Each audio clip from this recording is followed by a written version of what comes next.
You lift your phone. You point it at a little square, just a mess of black and white blocks, like a tiny broken checkerboard. You don't tap anything. You don't type a single letter. And a whole website opens. The menu. The ticket. The entire page, pulled out of a patch smaller than a postage stamp. How does that tiny square of dots know an entire web address by heart? And here's the part that should really bother you. Crumple the receipt it's printed on. Tilt it sideways. Let a coffee ring smudge one corner. Even stamp a company's logo right in the middle of it, punching a hole clean through the picture. And it still works. It still opens the page. So what on earth is hidden inside that little square? Okay, I'm Mr. Y, and this is one of my favorite things in your whole pocket. Because it looks like random noise, like static on an old TV, and it is actually one of the most carefully designed little pictures ever made. Every single dot in there has a job. So let me show you the pieces. First, the big idea. Think about the old barcode, the striped one on a cereal box, those tall black lines the checkout scanner beeps at. That barcode only stores information in one direction, left to right, across the stripes. Up and down tells you nothing. The stripes are just tall so the laser can catch them. So it can only hold a little, usually just a short number. Now our square does something greedier. It stores information in two directions at once, across and down, a whole grid. And that changes everything. A line of dots can hold a handful of things, but a grid of dots, rows times columns, can hold hundreds. That's why it earned a bigger name. It's a two-dimensional barcode. A barcode that finally uses the whole page instead of one thin strip. That's why it can carry something as long as a web address. But now we've got a new problem. If it's just a field of black and white squares, how does your phone even know where the code is, where it starts, where it ends, which way is up? Point your camera at it upside down and it still reads instantly. How? Look at the corners. You'll see three big bold squares. One top left, one top right, one bottom left. Those are the loudest thing in the whole picture, and that's on purpose. They're called finder patterns, and their entire job is to shout, "Here I am." Your phone sweeps its camera around, spots those three matching squares, and instantly knows two things. It found a code, and because there are three corners marked, and not four, which way is up. 3 points pin down the whole square, at any angle, even upside down. Now look for a smaller square, usually down near the bottom right. That's the alignment pattern, and it's a helper for when things get messy. If the code is printed on a curved coffee cup, or you're holding your phone at a slant, the grid gets stretched and warped. That little square is a known landmark sitting inside the mess, so your phone can straighten the whole picture back out before it reads. And here's a piece almost nobody notices. Look between two of those big corner squares, and you'll see a thin dotted line, black, white, marching straight across. That's the timing pattern, and it is simply a ruler. It lets the scanner count. How many squares wide is this grid? How many tall? Because a code can be a tidy little grid or a huge dense one, and the phone has to know exactly how many rows and columns it's dealing with before it reads a single dot.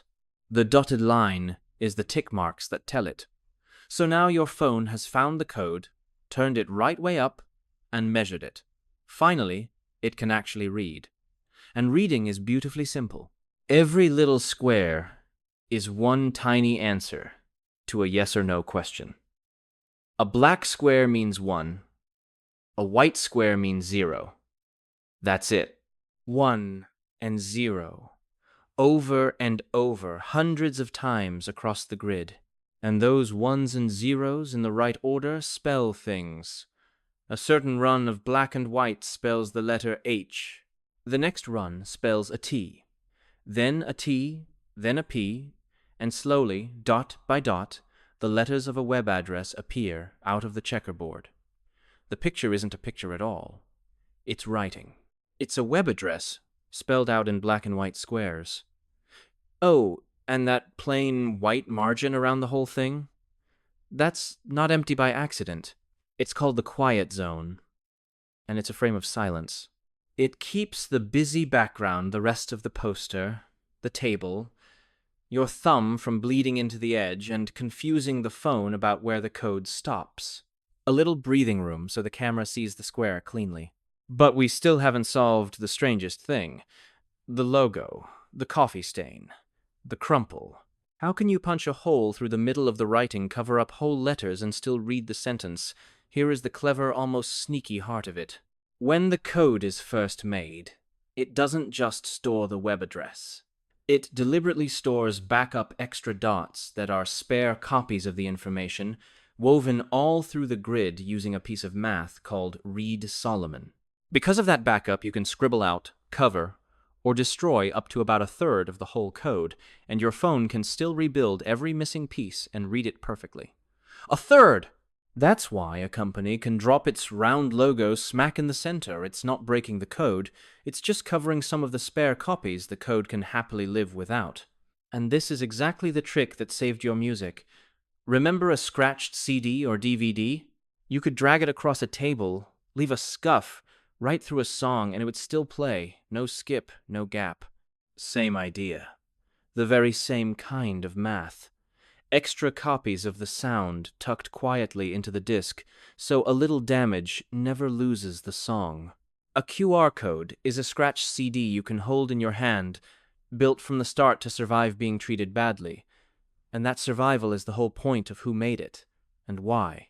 Back in 1994, a Japanese engineer named Masahiro Hara at a company called Denso Wave needed to track car parts flying down a factory line. Old barcodes were too small and too fragile, a smudge of grease, and they failed. He needed something that held far more and shrugged off dirt. And the story goes, he found his answer staring at a board of the game. Go, those black and white stones sitting on a grid. A grid that could hold a whole message. That factory tool is the same square now sitting on your dinner table. So here's what I want you to see. The reason that crumpled, coffee-stained, logo-stamped little square still works is that it was never expecting a perfect world. It was built assuming things would get torn and dirty and tilted, and it quietly carries its own repair kit, so it forgives the mess. It's not fragile. It's forgiving. So, next time a QR code won't scan, don't just wiggle your phone.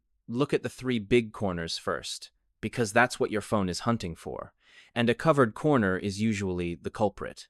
And then tell me, down in the comments, what's something you scanned today? A menu, a ticket, a sticker, without ever once wondering how it worked. I want to hear the most ordinary one. I'm Mr. Y. If you like the everyday stuff finally explained, subscribe, and next time, I'll show you how the chip in your bank card pays for things without ever touching the machine.